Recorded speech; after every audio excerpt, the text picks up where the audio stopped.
Why are you here? I'm looking for a great warrior. So what kind of warrior have you been? The way of the warrior. He needed a warrior's mind. Clearly, this was all planned by warriors of... Warriors. Now is the time.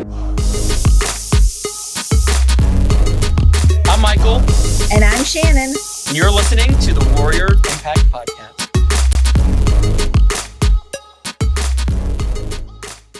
All right, Warriors, and you are listening to the Warrior of Impact Podcast. This is Michael, joined as always with Shannon, and we're going to do something a little bit different today on this episode. So we've had some fantastic guests for a while now. You know, we've been really doing some really awesome interviews, having some really good conversations, and wanted to take some time to come together. Just, you know, Shannon and I have some conversations about some of the things that are going on in the Warrior universe, the hemisphere here that is Warriors of Impact, and really talk about some exciting things going on, and really just be able to sit down with you all and have an intimate conversation and touch base for a little bit. So, Shannon, how are you doing? I'm good. The last few weeks since I came back from vacation have been kind of busy. Lots of stuff going on. So I'm doing pretty good. I can't complain. Yeah. As I like to think, you know, nobody would listen anyway, right? Like, well, we all have trouble, right? That's right. Yeah. So I'm actually about a week and a half into recovery from my sinus reconstruction surgery. And so it's been an interesting process. I think, you know, surgery recovery in general for me, obviously, is always going to strike a chord. But I think one of the things that I'm super proud of going into the surgery was I did a lot of the mindset work to prepare myself for recovery. So I am somebody who typically suffers from what is known, and it's a little known phenomenon called post-anesthetic depression. And so the premise is that when we go through our, you know, like that twilight phase of being under anesthesia, when we come to, there is this process of kind of gathering your wits about you. You pair that with the fatigue of recovery, the fatigue of going under and coming back up. And most people don't sleep in a hospital. Like I was kept overnight in the hospital and I didn't sleep, you know, and I'm still not sleeping very well, obviously because of the pain. But if you pair that with some of the, you know, the issues that arise from, you know, dealing with recovery, some of that, you know, like I'm on bed rest. Technically, like I'm obviously sitting in a chair now, upright, but I have to be upright at a 40-degree angle for the first 3 weeks. So that's a lot of laying in bed by myself, laying on the couch, you know, and I try to mix it up, but, you know, no weight bearing, not walking around the house, not doing any day-to-day activities, just really just kind of setting. And so this is a breeding ground for mental health crisis. It really is. And in the past, historically, what I have recognized during my recoveries are that I will be, you know, it kind of goes in three phases. The first is just like utter fatigue. Like I'm just so exhausted that, you know, you're blind to the notion that anything's really going on. You're just like, all right, I've got this path to rest. And by all means, I'm totally giving myself that permission now to rest and, you know, not ward off responsibilities, but at the same time, like my responsibility is taking care of me. So this first phase of, you know, just utter fatigue. Then the second phase is generally where you start recognizing a loss, you know, and I think it's a loss of companionship. It's a loss of your community. It's a loss of your day-to-day function. Right. And so you feel kind of isolated. Right. Exactly. And I know I've talked in the past about the power and the importance of a healthy relationship with solitude. This is like really the antithesis of the opposite. It is extreme isolation if you're not mentally prepared, if you haven't done that work to say, all right, this is going. The fact that I know the patterns and know, okay, phase 1, fatigue. Phase 2 is this sense of a loss, and it's not from a place of having to grieve anything. It's just more being aware and recognizing like this is not a permanent state, which I think we speaks to a bigger picture, especially in mental health. We could have moments of despair. Like, I don't think that it is wise to tell people that you're supposed to be happy all the time. We've talked about this, right? It's that toxic positivity. It's that culture of like, well, just smile, right? It's right. Like, no, fuck that. Like, have a shitty day. My whole thing is this. It's like, you are perfectly allowed to have a horrible day. Right. You're allowed to like put your bags down. Just don't unpack and live there. Don't live into that space. I agree. And I think that I've said before, it's okay to be sad. It's okay to feel your feelings. Like you said, don't live there, but sometimes you have to give yourself the grace to feel negative emotions. Yeah. I think it's okay to not be, it's okay to be not okay. Right. And I think from a mental health standpoint, it's something that we recognize as we start getting stronger in our approach to dealing with mental health struggles is, there are seasons of life, right? There are times, and because like I like to think of life as this great pendulum. Now, things aren't always black and white. There's not always this constant duality, but there is this kind of pendulum-esque approach to life. There's highs and lows. There's good times, bad times. There's points where we have extreme energy, low energy. There's times where we are radiating with, joy, and there's times where like we are, really depleted. That's okay. And it's all right. But the focus and the key should be to recognize what state you're in when you're in it and say, okay, nothing lasts forever. This too will pass in that sense. And just making sure that you are doing what's best for yourself to get through that. I think that's where grace and kindness to yourself and self-love really come into play. And so I like to say to myself that the sun always rises, right? It's not going to be nighttime forever. Right. And so I'm a week and a half into what is going to be a 6-week recovery. Now, when like I kind of jokingly like looked at 6 weeks as like this crazy approach to, and I apologize, I'm trying not to use the word crazy anymore because I think that word just has, and that's not me trying to jump on some woke bandwagon or anything. I just think that it has a connotation that doesn't, I think crazy is something that is silly and playful and should be left in that category. Not something that we speak to the matters of heart, especially when we're talking about mental health. But I do think that there was this like maybe like, the secret, like, yeah, right, this is going to be 6 weeks approach to my recovery. But doctor said 6 weeks. So I was like, all right, I'm telling everyone, 6 weeks, prepare for 6 weeks. I'm a week and a half in and I can totally justify, 6 weeks plus, to be honest. And I think part of that is, being kind to myself and listening to my body and saying, if you need all 6 weeks, if you need more, like, that's just how it is. Now, that doesn't mean that I'm going to be docile and, laying in bed for 6 weeks, but it does mean that I'm not going to get back to the things that I was doing at the level I was for a little bit, and that's fine. So because you have a routine where you do some pretty heavy physical activity every day. Yeah, so I think I'm right now. Phase 1 is kind of wrapping up of like that fatigue. I'm starting to get restless, and that's kind of bringing me into that phase 2 of recognizing a loss. Last week, I was sad, and for some people this might sound ridiculous, but I was sad that I wasn't, despite the pain that I was in, I was sad that I was not able to wake up and work out. Well, they always say that working out is a good cure and a good treatment for depression.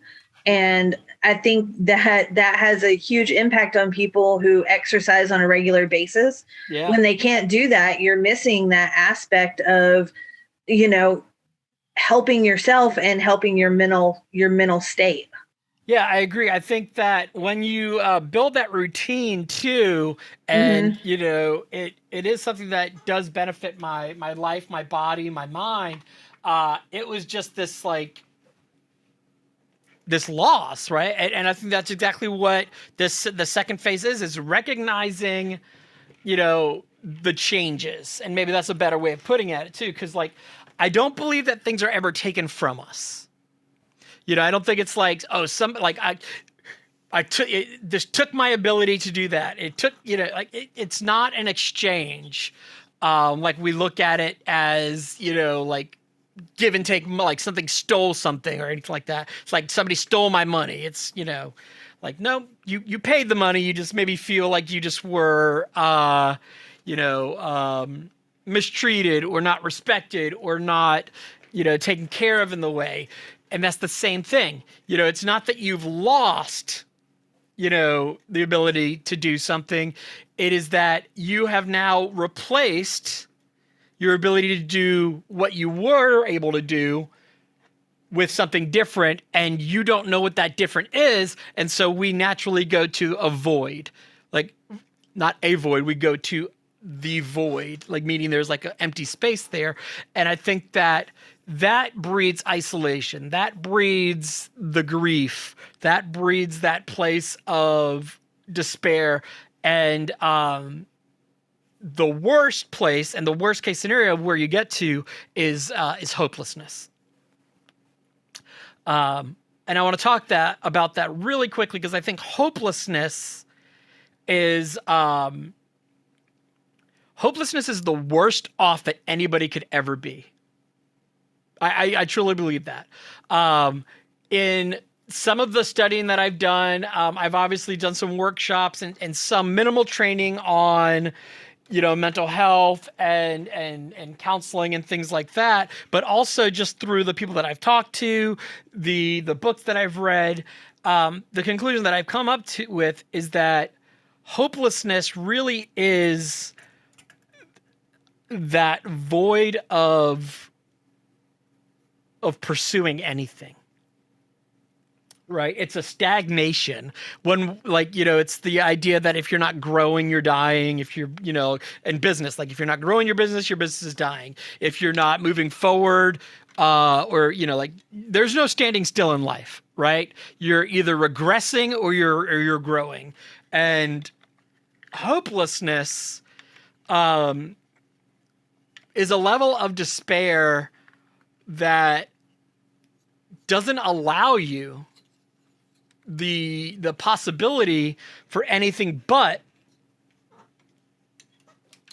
that void. Because when you don't have hope, you are surrendering to your situation and you're letting whatever is affecting you, in essence, have power over you. And we want to avoid that. Right. It's this feeling of being defeated before you ever even start.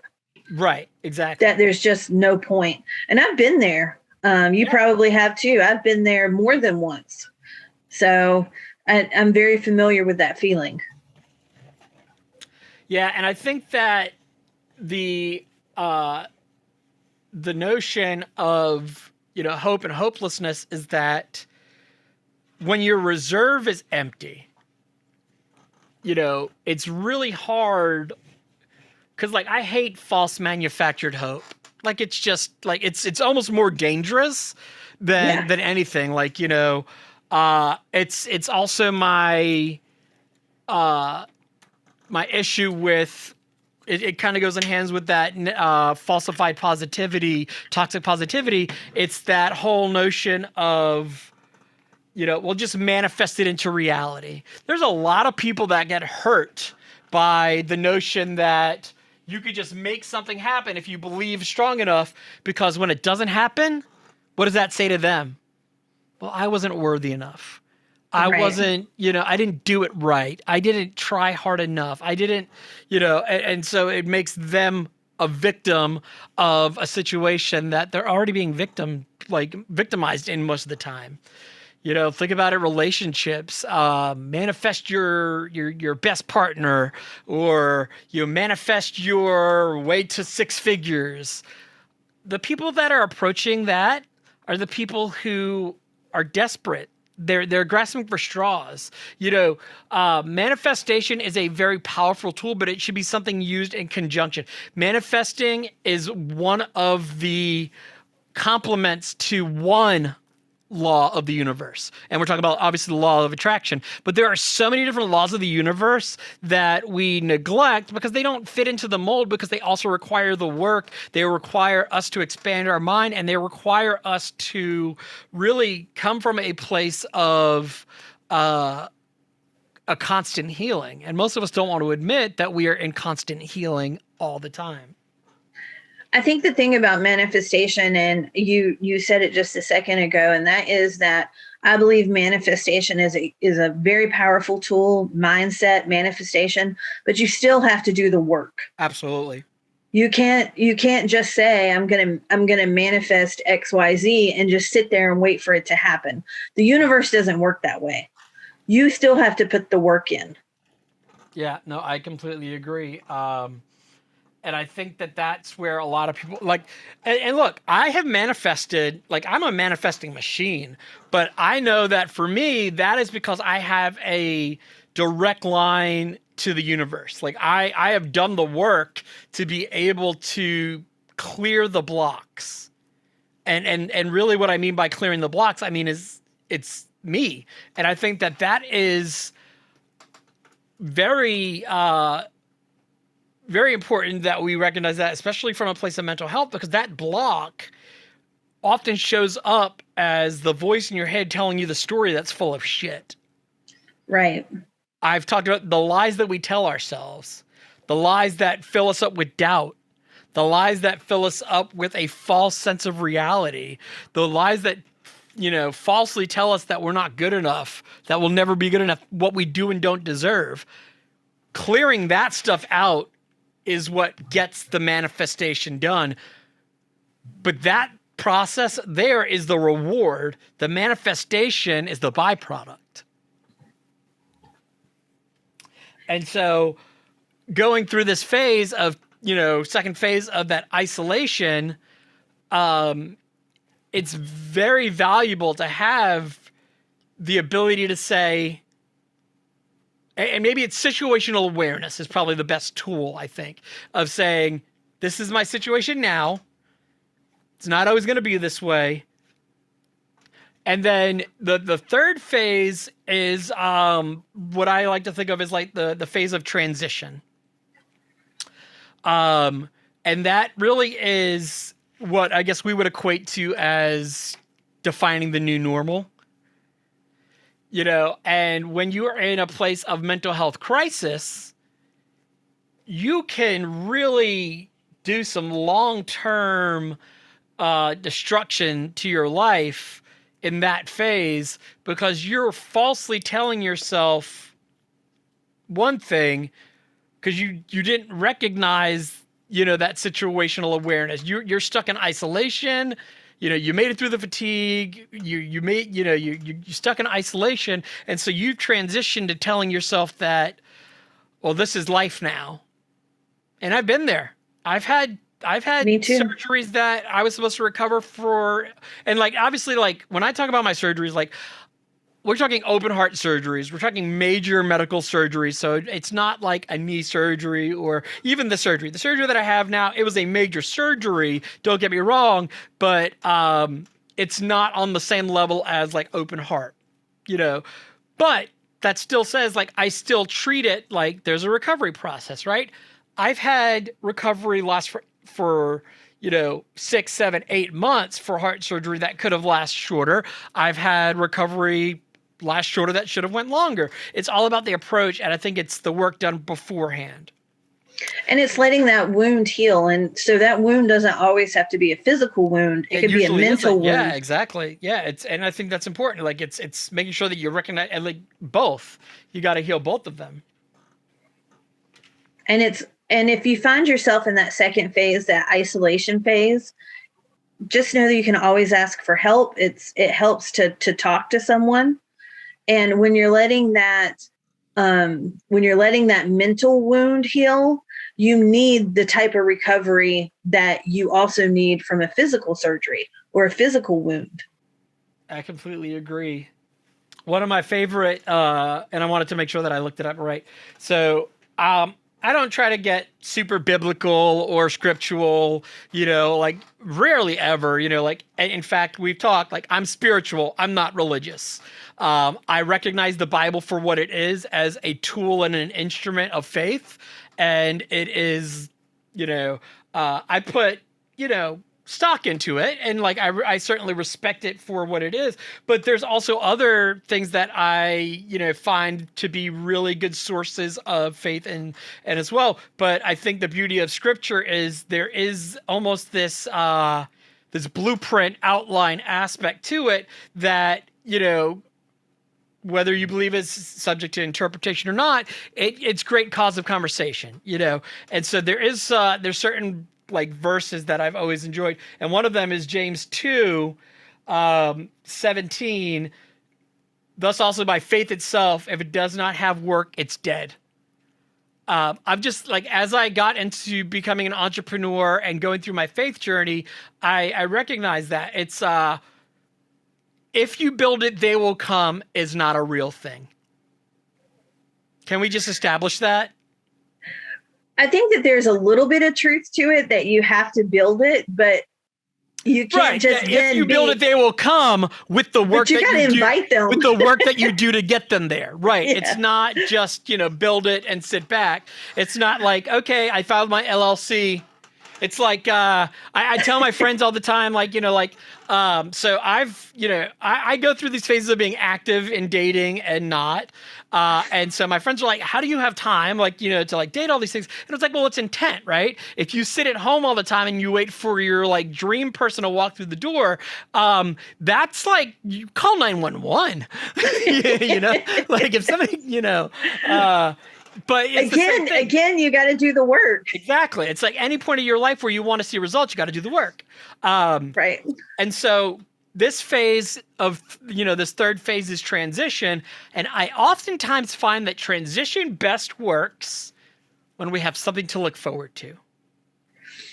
A goal or creating some objectives or some milestones for us to be able to do things that get us to a place that's better than where we were before. Because I didn't have surgery to go back to like Michael, pre-surgery minus the issues. Like, well, no, I want this to be a better life. It's moving forward. And so that kind of brings us to where I am with the projects that we're working on. And I think that's a good segue for us to talk about the exciting things that I have to look forward to, that we as an organization have to look forward to, that is allowing me to make this recovery a lot easier, because there is this really awesome thing coming up in the horizon. And so, real quick, I want to interject one thing really quickly. Yeah. And that is, it's good to have a goal, but don't just celebrate when you hit that goal. Anytime you're working towards it, anytime you make that first step, that second step, remember to stop and congratulate yourself and celebrate the process as well as the end result. Absolutely. Yeah. And I think that that's exactly, one of the keys is, it's milestones are great, but if you don't find ways to appreciate those along the way, you kind of do yourself a disservice, because it's like you hear about people all the time saying I got everything I wanted and I was still not happy, right? Right. And I think that's one of those things. It's constantly chasing something that's not obtainable. It's like, like you're familiar with with unrequited love, right? Right. And I think too, we run into this problem of I'll be happy when I get the job. I'll be happy when I move here. I'll be happy when I find a partner. You have to be happy now. Yeah. Become happy first, and then the rest will do that part first. Just something that I posted in our group just a day or so ago, and that is you have to be grateful for what you have before you can have more. Yeah, I completely agree. And I think gratuity is such a big part of that too. All right, so I'm going to share this little teaser here, and then we'll get into talking a little bit about this project. Impossible. A word I've heard my entire life. It's impossible he'll survive that birth. It's impossible he'll start walking again. It's impossible he'll climb that mountain. Impossible is a word used by those who lack the creativity or ambition to see that it is possible. And on June 11th, I begin training for my next great adventure, Operation Impossible, to prove that impossible is just waiting for somebody to come along and prove that I'm possible.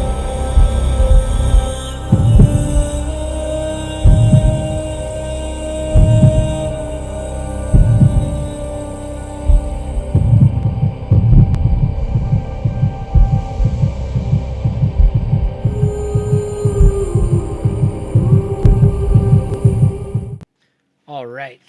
I just love that whole that gets me hype just watching it. Yeah. That is just like one of my favorite hype video teasers that we've ever done, really. So that's a lot. This is a pretty big project. Yes. So we are going to talk for really the rest of this episode about Operation Impossible, Operation I'm Possible. So last summer, I had an opportunity, we'll call it, to do one of those bucket list trips that just really changed my life. I got to go across country for 40 days, backpacking, seeing some of the most amazing sights, meeting some of the most amazing people, and really going on a spiritual journey that allowed me to really become the warrior that I am. Like, I was already a warrior, but we kind of joked, like, I left Michael 2.0 and came back Michael 4.0. And so what I wanted to do in looking at this, this surgery that I had, it really just started to make me think about all of the times I've overcome. I've had a lifetime of obstacles, and not all of them being health, but a majority of them. And so I look at the stories of, my life, and I recognize that on the surface, the fact that I'm even alive today is impossible. It should be impossible. And I wanted to just run down, and I know this might sound a little silly, but I wanted to kind of run through a list of some of the things that are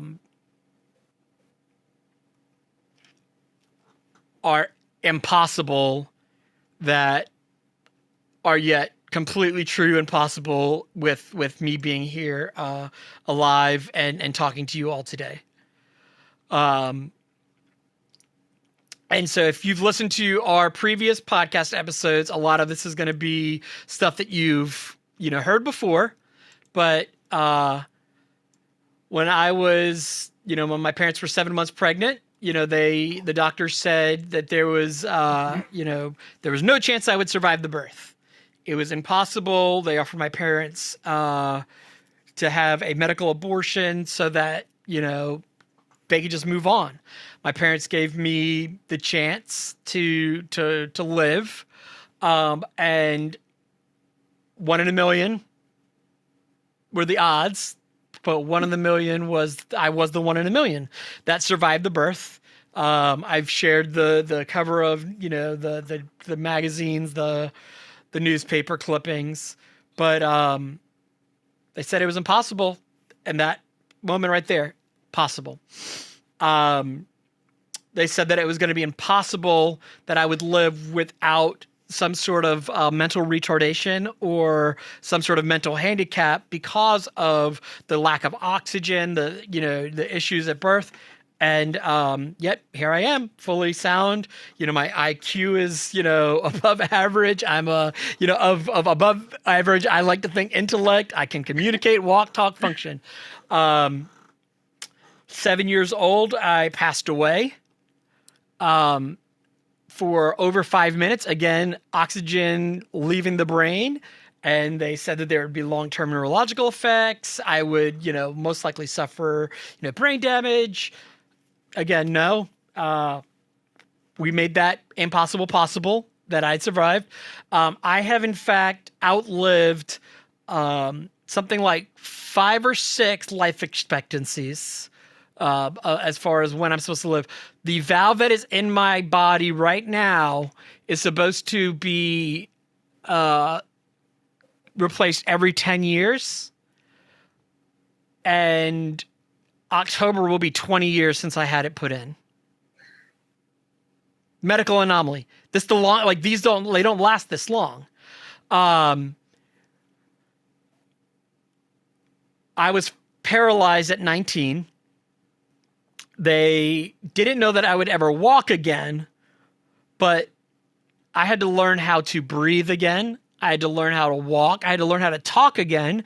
I had to learn how to function, my dexterity, using grip, things that we take advantage of on a day-to-day basis, learning how to drive again, learning how to, I couldn't see out of one eye. I had to train my eye to be able to pick up peripherals again, things like that. An impossible that was made possible. I had a similar experience, not as serious as yours, but when I was 11, I cut my hand and it severed the nerves in my hand. Oh. And they told me, you'll never be able to use your hand again. But I don't have a lot of feeling in it. I had to learn how to use my hand all over again. I had to learn how to use my left hand because for almost a year I couldn't use my right hand. So, you can beat the odds when people tell you that there's something that you can't do, but you have to put your mind to it. And again, you have to do the work. Yeah. And that's exactly right. It's, and I think that what we speak of, there's 3 people that are usually involved with, your ability to do. And it's, your professional, your medical professional, your, whatever challenge you're going, seek a professional, mm-hmm. You have a support team, seek the professional. Your creator of choice, whether that's God, universe, Mother Nature, the sun, whatever your deity, whatever your belief system is, that should take a role. And then finally yourself, and not just you and the flesh conscious. When I say you, that's what I talk about when I talk about the warrior spirit. You showing up as the warrior spirit, that's the part of the equation that most people navigate through life that don't have the pleasure of doing. That's the whole reason I started Warrior of Impact. If I can help you find a way for you to be the living embodiment of that warrior spirit, then it is a partnership with your creator, the industry professionals, whatever, your goal is. And then and I think you yourself have your own, trinity of trust. It's you as a conscious thought, your physical body, and then your soul. And that's where the warrior shows up. It's in that partnership. I used to be a big me versus me person, and I'm like, nay, no more. I'm not in competition with myself. That, saying me versus me means that, part of you wins, part of you loses. There's a Right. victor and a victory, versus a partnership with yourself of saying, my soul, which is where our warrior spirit resides, our consciousness, which is where our thoughts, emotions, and sense of self reside, and our physical being, our body, when we put that all into a partnership, it is a serendipitous symphony of love. It is just the most, you want to talk about how to have good days every day? Get there. Even when I'm in like shitty moment right now, like somebody put a post up in one of the groups that I was in the other day, and it was like, what are you proud of yourself for? And I went and like wrote a dissertation. I was like, this struck a true love. I was like, preface, this struck a true, like a self-love chord here. But it's like in those moments where I can be like, yeah, I'm in a really like tough spot with pain and emotions to deal with this, but I love myself more today than I did yesterday. And I know I love myself more tomorrow than I do today. And that is something that I can look forward to every day. And sometimes it can be just as simple as, especially for people who suffer from chronic pain or from chronic mental health, is you just got out of bed. You can always find something to be proud of yourself for. Yeah, exactly. And that can be as simple as getting out of bed, washing one dish, taking a shower.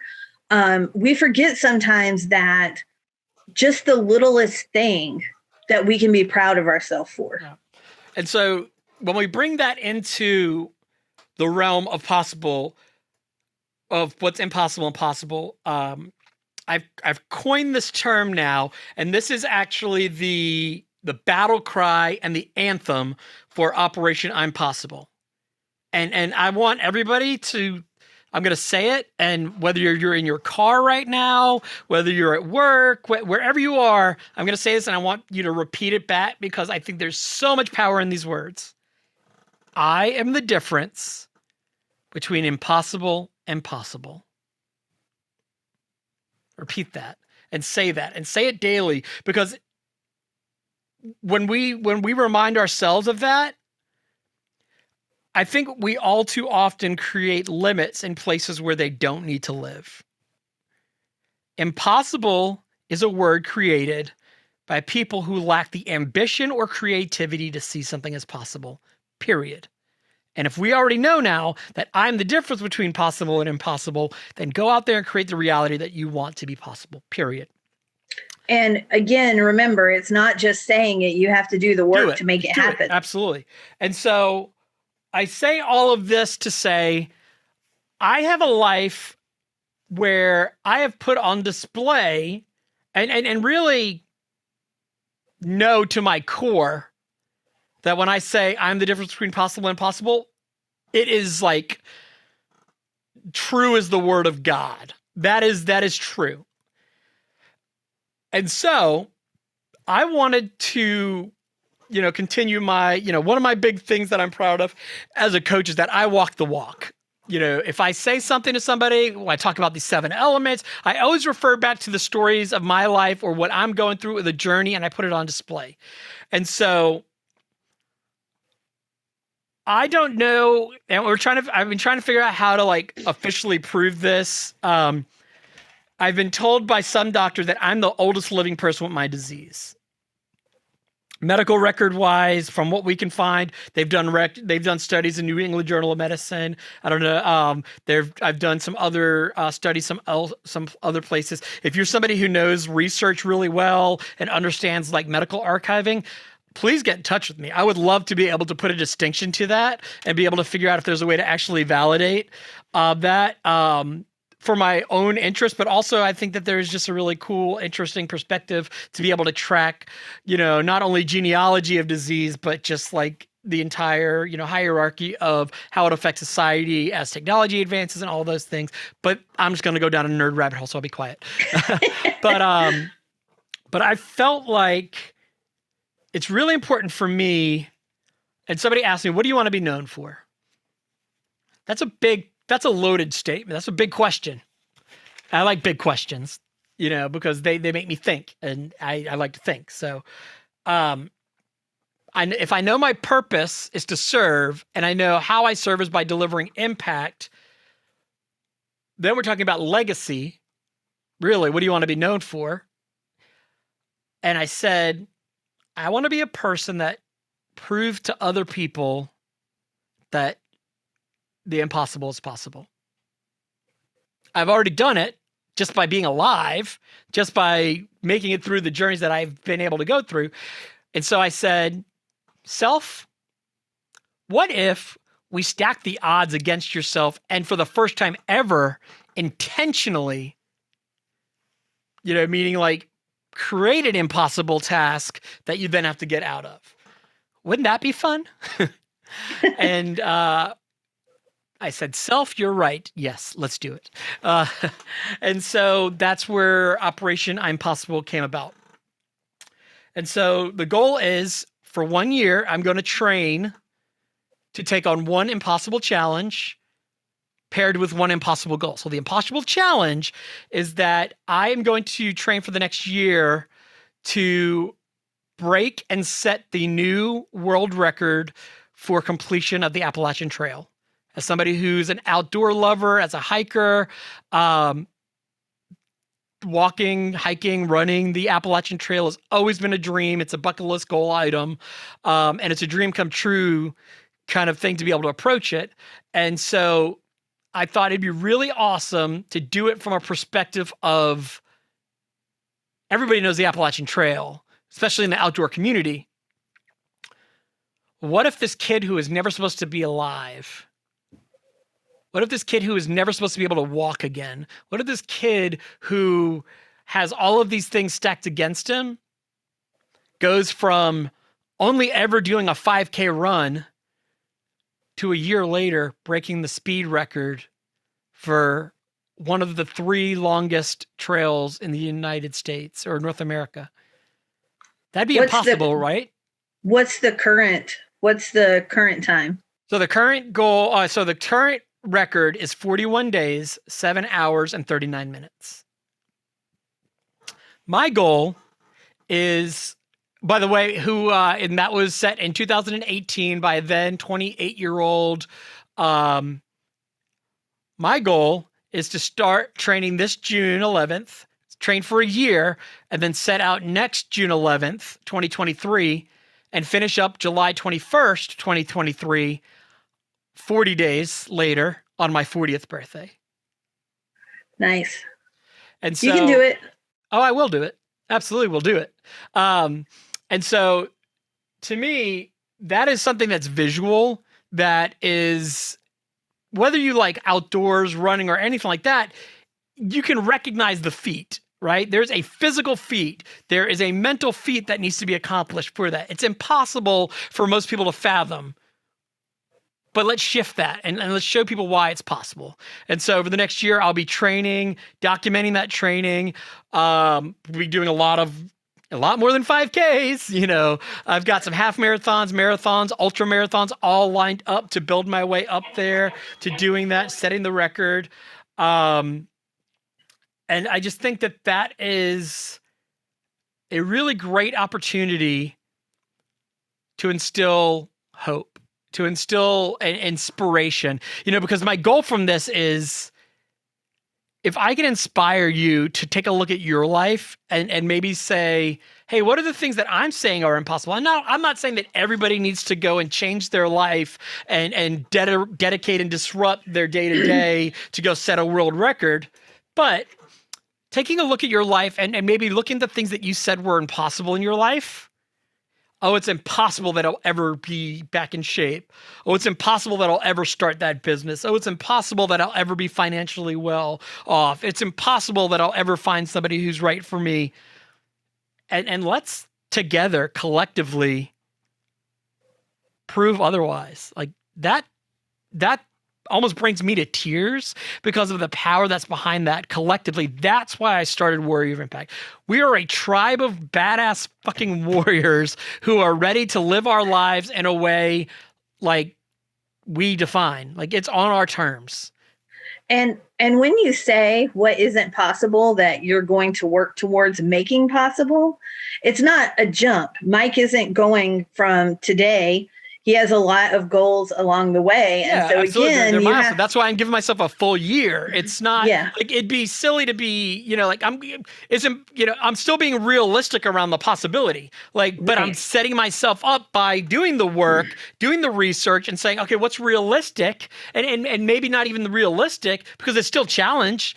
It's still a big challenge. It's what is doable. What is something that works for my life, something that is in alignment with the goal, the purpose, and the mission.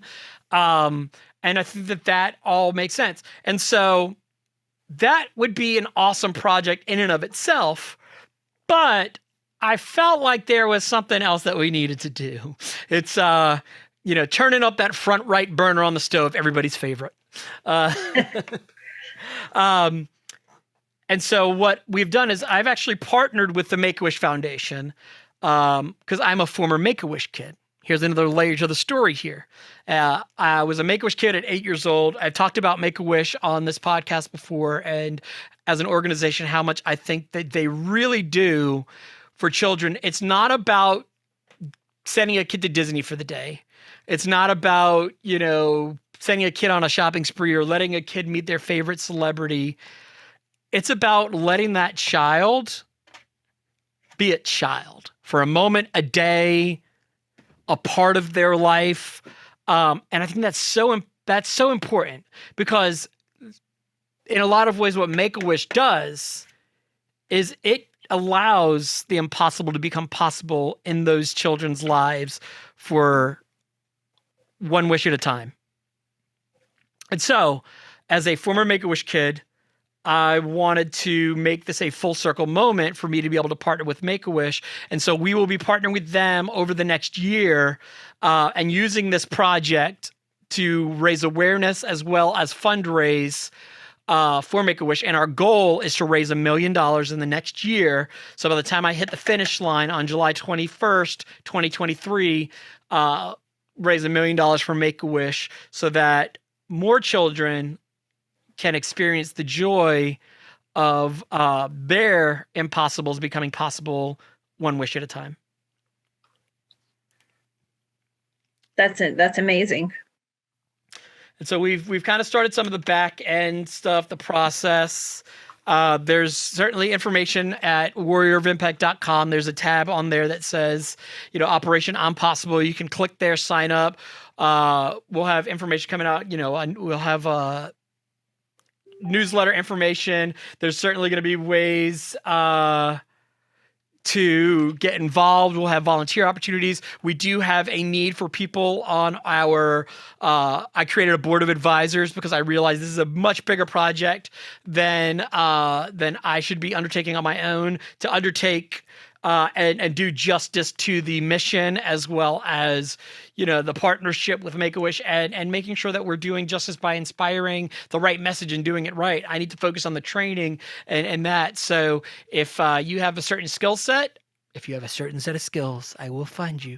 No, but no, I think that we are open to collaborations, partnerships, and working with individuals, organizations, and businesses. So if this is something you're passionate about or something you want to help with, there is plenty of opportunities to work with us, whether it's on the board, whether it's working with you, your organization.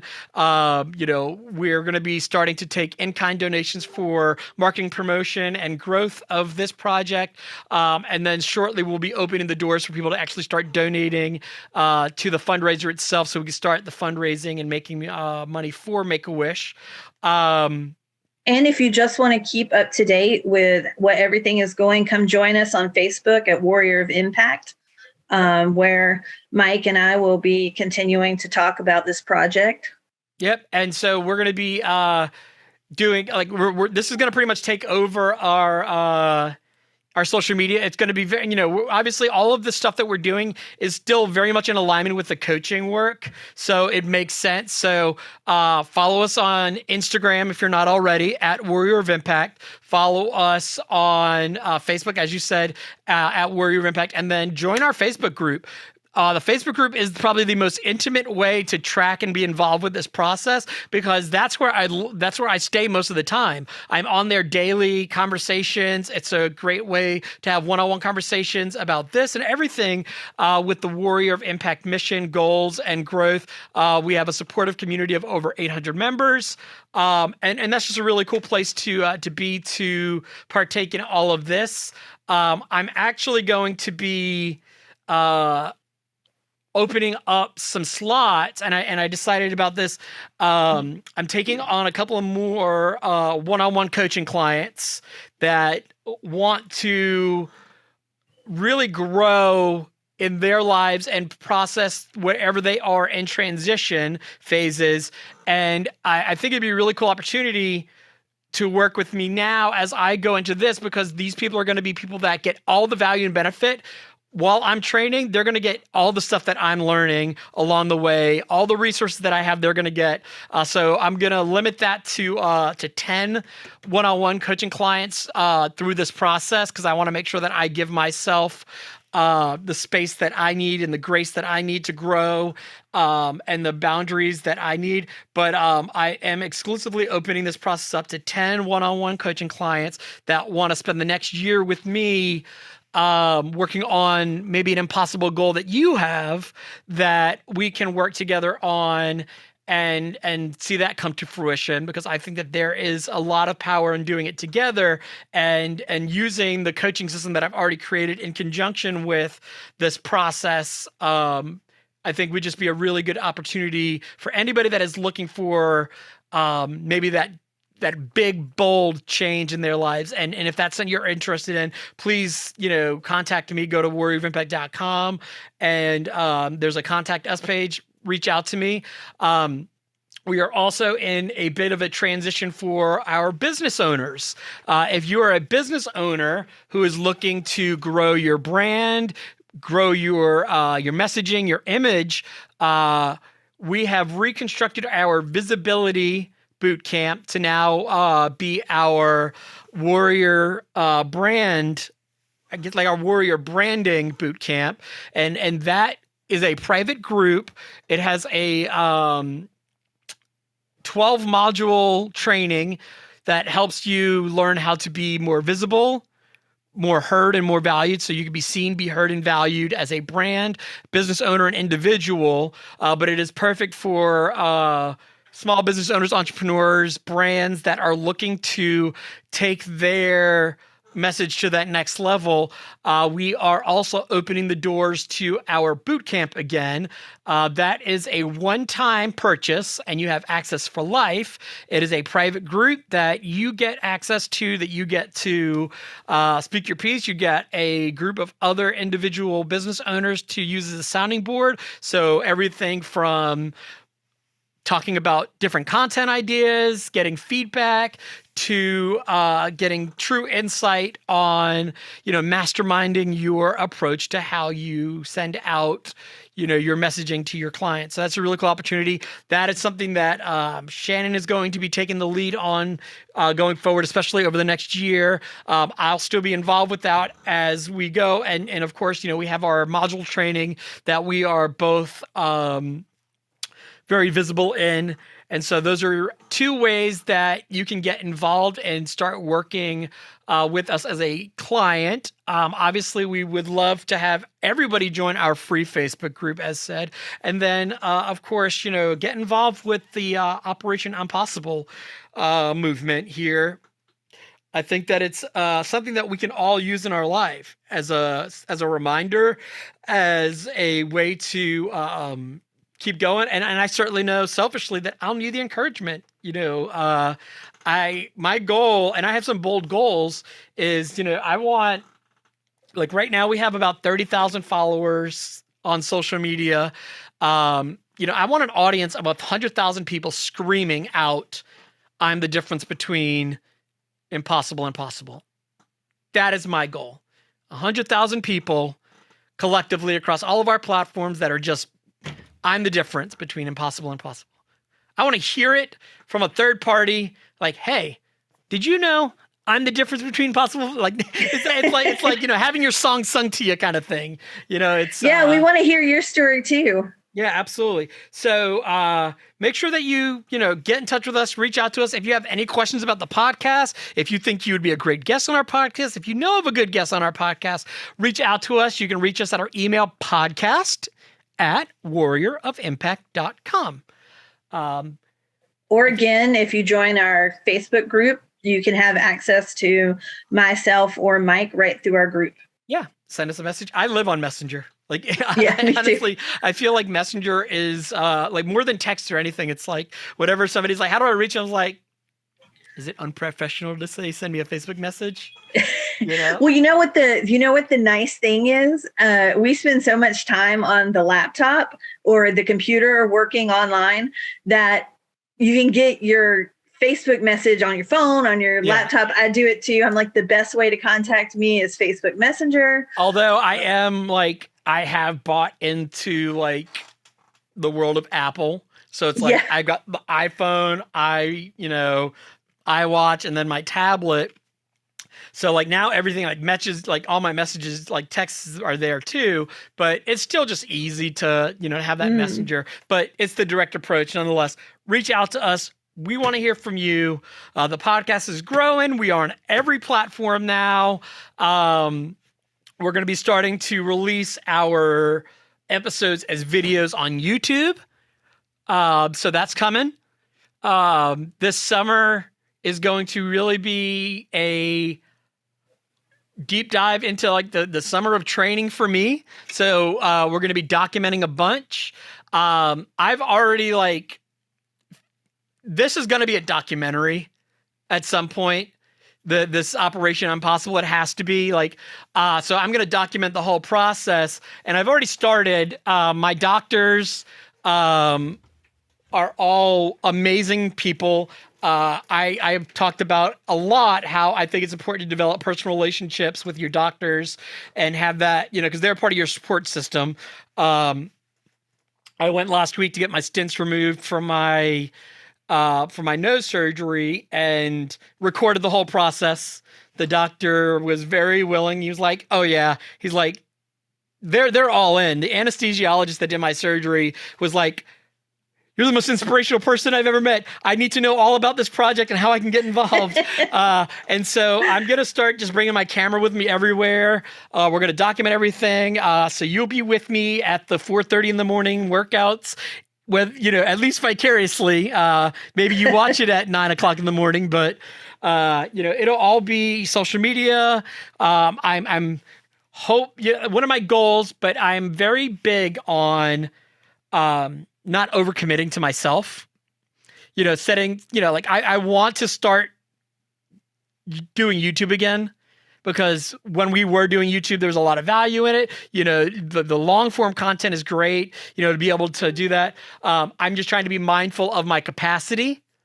And so I'm certainly going to capture enough content, but I'm trying to be mindful of not overstepping and overcommitting what I can. It's already hard enough to post, Instagram Reels daily and TikToks daily. And I will also be reluctantly launching my new we'll be launching our new TikTok channel. Some of you that have followed along for a while know that I had an issue with TikTok banning me for a while because of my patriotic duty when I did my 9/11 videos, and the conversations in the comments got a little heated or controversial, and so they took my videos down. I got all my appeals won, got my account back, but the account's not been the same. So we will be launching a new TikTok channel to come, and that way we just kind of start from scratch and no harm, no foul. Grow together. What's that?